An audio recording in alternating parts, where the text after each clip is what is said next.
దీన్ని అందరితో షేర్ చేసుకోవాలి అని చెప్పి ఇక్కడికి వచ్చాను. దాంట్లో ద్రవాధునికత, లిక్విడ్ మోడర్నిటీ ఎలా ఉంటుంది అంటే ఆధునికత వైపు ప్రపంచం అంతా ప్రయాణం చేస్తూ ఆ ప్రయాణం చేస్తున్న ప్రాసెస్లో మనం ఏదైతే టెక్నాలజీ బేస్డ్ అనుకుంటున్నామో తీసేస్తారా ముందు ఫోటో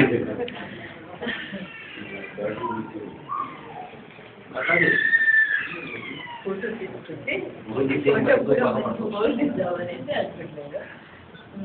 లిక్విడ్ మోడర్నిటీకి సంబంధించి ఆధునికత ఎలా ప్రయాణం చేస్తుంది, టెక్నాలజీ ఎలా ప్రయాణం చేస్తుంది, నిజంగా టెక్నాలజీ మనల్ని కలిపి ఉంచే ఒక టెక్నికల్ సైన్స్ గా పనికొస్తుందా లేకపోతే విడదీస్తుందా అనే దాని గురించి జస్ట్ ఒక క్షణం మనం ఆలోచిస్తే లిక్విడ్ మోడర్నిటీలో ఎట్లా ఫీల్ అవుతున్నాం అంటే ద్రవాధునికతలో మనం ఆ టెక్నాలజీ మనల్ని కలిపి ఉంచుతుంది అన్న భ్రమలో మనం ఉంటాము.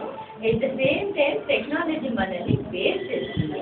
కాబట్టి ఈ టెక్నికల్ దృక్పథంలో నుంచి ఇది మనల్ని ఎక్కడికి తీసుకెళ్తుంది, ఏ ప్రాసెస్ మనం నడుస్తున్నాము, దీనికి సంబంధించిన కంటిన్యూటీ ఏంటి అన్న దాంట్లో నుంచి మనం ఒక క్షణం బయటపడితే ఏ ఇంపీరియలిస్ట్ అప్రోచ్ మనల్ని దీని వరకు నడిపిస్తుంది, ఎట్లా మనం దీన్ని థింక్ చేయాలి, ఎట్లా ఆలోచించాలి, ఆలోచించే క్రమంలో for a cause for social cause ఎలా రాయాలి, ఎలా మాట్లాడాలి, ఎలా మనల్ని మనం సొసైటీ ముందు ప్రజెంట్ చేసుకోవాలి, ఈ విషయాల గురించి ఒకటి రెండు మాటలు చెప్పాలని అనుకుంటున్నాను.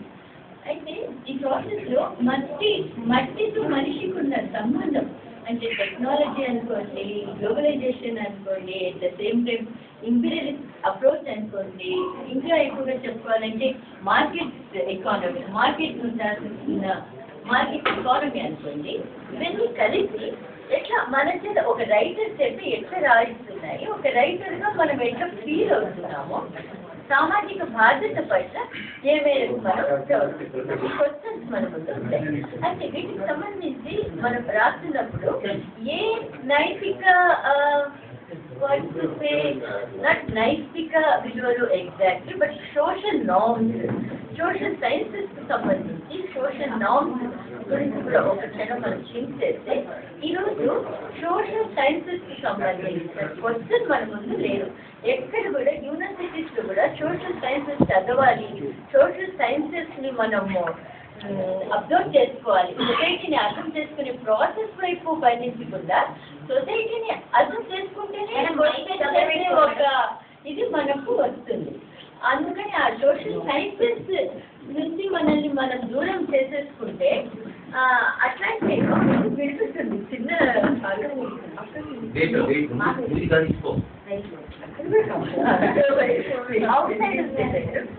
ఓకే. నా గొంతు పెద్దదే అని నేను అనుకుంటున్నాను. నా గొంతు ఇంకా కొంచెం వెరీ ఇంట్రెస్టింగ్.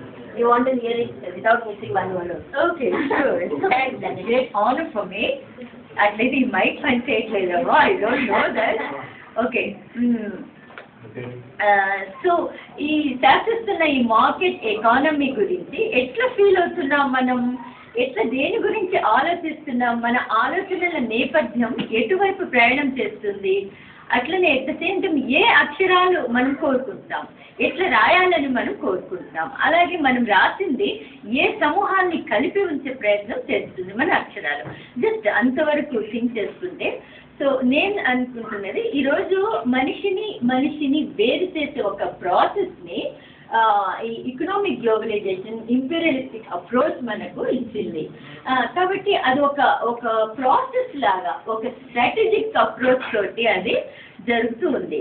కాబట్టి దాంట్లో నుంచి మనం బయటపడడం కోసం ఒకసారి మనం సామాజిక శాస్త్రాల గురించి, సమాజానికి సంబంధించిన ఈ అంతరాలు, తర్వాత సిటిజన్షిప్ క్వశ్చన్, వీటన్నిటికీ సంబంధించిన ఒక ఫ్రేమ్వర్క్లో నుంచి మనం మాట్లాడితే, మనం ఆలోచిస్తే అప్పుడు మనకు ఒక సోషల్ కాజ్ మనకు కనిపిస్తుంది. మనం దేనికోసం రాయాలి, దేనికోసం రాస్తున్నాము, ఏం రాయాలి, ఎలాంటి అక్షరాలు మన దగ్గర నుంచి రూపు తీసుకోవాలి, ఎస్పెషలీ ఫర్ థర్డ్ వరల్డ్ మూడవ ప్రపంచానికి సంబంధించిన వ్యక్తులంగా మనం క్వశ్చన్ చేస్తాం. క్వశ్చన్ చేస్తూ మనం ఎవరి మీద ఆ క్వశ్చన్ని వేస్తున్నాము, ఎందుకు వేయాలి, సో ఇట్లాంటిది మన దగ్గరికి రానికుండా, అసలు ఆ నాలెడ్జ్, క్వశ్చన్కు సంబంధించిన నాలెడ్జ్ మన దగ్గరికి రానికుండా, క్వశ్చన్ వెంటే ఆ ప్రాసెస్, ఆ ధృవని మనం మర్చిపోయేటట్టు ఈరోజు మన మీద గ్లోబలైజ్డ్ ఎకానమీ మనల్ని కంట్రోల్ చేస్తుంది. అట్లనే ఇంపీరియలిస్టిక్ అప్రోచ్ అంటే ఏంటి, సామ్రాజ్యవాదం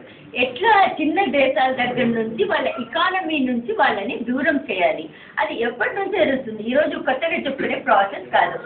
అయితే ఎకానమీ నుంచి దూరం చేసే